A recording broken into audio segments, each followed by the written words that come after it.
नमस्कार। आज तारीख 10 अक्टूबर 2025, दिन शुक्रवार। देश और दुनिया की 25 सबसे बड़ी और ताज़ा खबरों के साथ मैं। तो आइए बिना किसी देरी के शुरू करते हैं। कफ सिरप से बच्चों की मौत का मामला, फार्मा कंपनी का मालिक गिरफ्तार। एक भारतीय फार्मा कंपनी के कफ सिरप से कथित रूप से 20 से अधिक बच्चों की मौत होने के मामले में दवा कंपनी के मालिक को गिरफ्तार किया गया है। विश्व स्वास्थ्य संगठन WHO ने भी इस सिरप के निर्यात को लेकर भारत से स्पष्टीकरण मांगा था। भारत और यूके के बीच $468 मिलियन की मिसाइल डील पर मुहर। भारत और यूके ने एक महत्वपूर्ण रक्षा समझौते को अंतिम रूप दिया है, जिसकी कीमत लगभग $468 मिलियन है। इस डील के तहत भारतीय सेना को यूके निर्मित मार्टेलेट मिसाइलें मिलेंगी, जिससे उसकी रक्षा क्षमताएं मजबूत होंगी।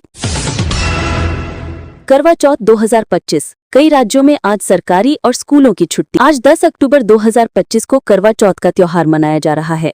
इस उपलक्ष्य में हिमाचल प्रदेश में बैंक बंद रहेंगे, वहीं हरियाणा और नोएडा उत्तर प्रदेश में स्कूलों में भी क्षेत्रीय अवकाश घोषित किया गया है।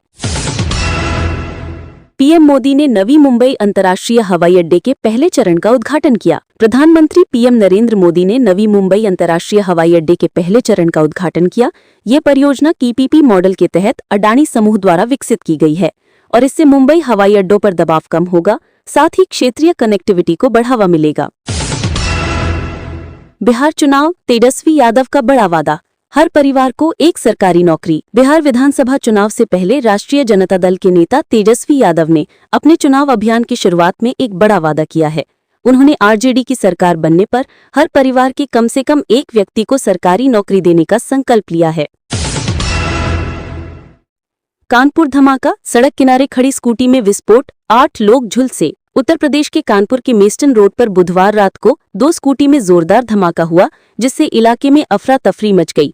इस विस्फोट में 8 से अधिक लोग बुरी तरह झुलस गए हैं और उन्हें अस्पताल में भर्ती कराया गया है।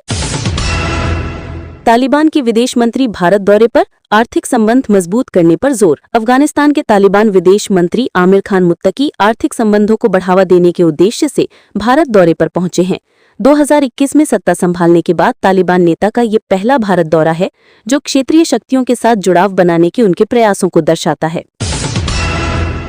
रूसी कच्चे तेल पर भारत को बड़ा डिस्काउंट, अमेरिकी दबाव बेअसर। रूस ने अमेरिकी दबाव को दरकिनार करते हुए नवंबर में यूराल क्रूड लोडिंग पर भारत को $2 से $2.5 प्रति बैरल तक की बड़ी छूट देने की पेशकश की है। इससे भारत को कच्चे तेल की खरीद में महत्वपूर्ण फायदा मिलेगा। छत्तीसगढ़ में 48 लाख के इनामी 16 माओवादी कैडरों का आत्मसमर्पण। छत्तीसगढ़ के नारायणपुर जिले में पुलिस अधीक्षक कार्यालय में 16 एक्टिव माओवादी कैडरों ने आत्मसमर्पण कर दिया है। इन सभी पर सामूहिक रूप से 48 लाख रुपए का इनाम घोषित था। ये सुरक्षा बलों के लिए एक बड़ी सफलता है।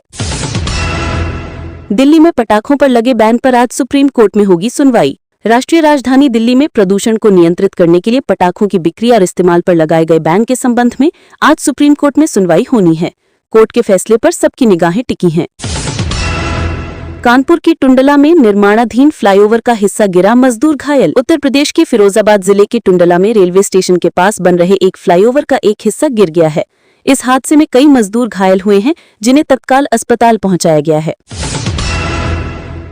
DGCA ने इंडिगो एयरलाइन पर 20 लाख रुपए का जुर्माना लगाया। नागर विमानन महानिदेशालय ने भारत की सबसे बड़ी एयरलाइन इंडिगो पर पायलट प्रशिक्षण में कथित खामियों को लेकर 20 लाख रुपए का जुर्माना लगाया है।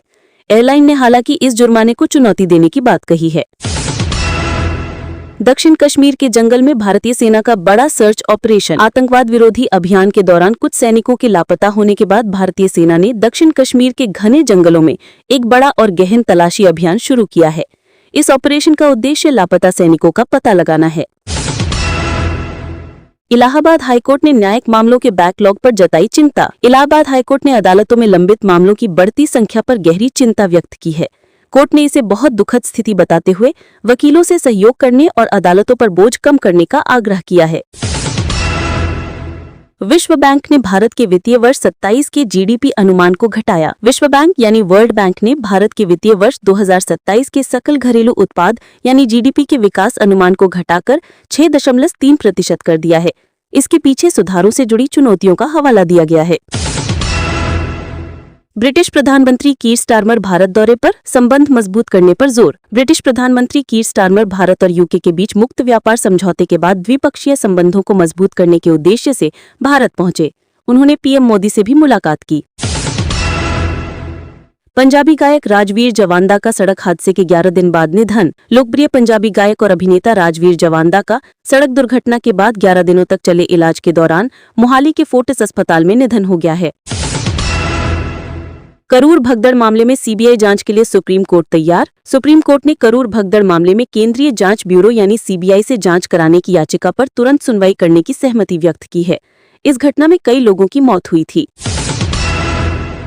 Make in India made in India iPhone ने $10 बिलियन का निर्यात लक्ष्य पार किया। मेक इन इंडिया पहल के तहत भारत में निर्मित आईफोन के निर्यात ने एक बड़ा मील का पत्थर पार कर लिया है। भारत ने आईफोन का $10 बिलियन मूल्य का निर्यात किया है। दोस्तों, ये थी आज 10 अक्टूबर 2025 की 25 सबसे बड़ी और ताज़ा खबरें सिर्फ ऑल इंडिया न्यूज़ पर। अगर आपको ये जानकारी पसंद आई हो तो वीडियो को लाइक करें, चैनल को सब्सक्राइब करें और बेल आइकन दबाना ना भूलें ताकि आपको हर दिन की ताज़ा खबरें सबसे पहले मिले। फिर मिलेंगे कल की बड़ी खबरों के साथ। तब तक के लिए नमस्कार, खुश रहें और सुरक्षित रहें।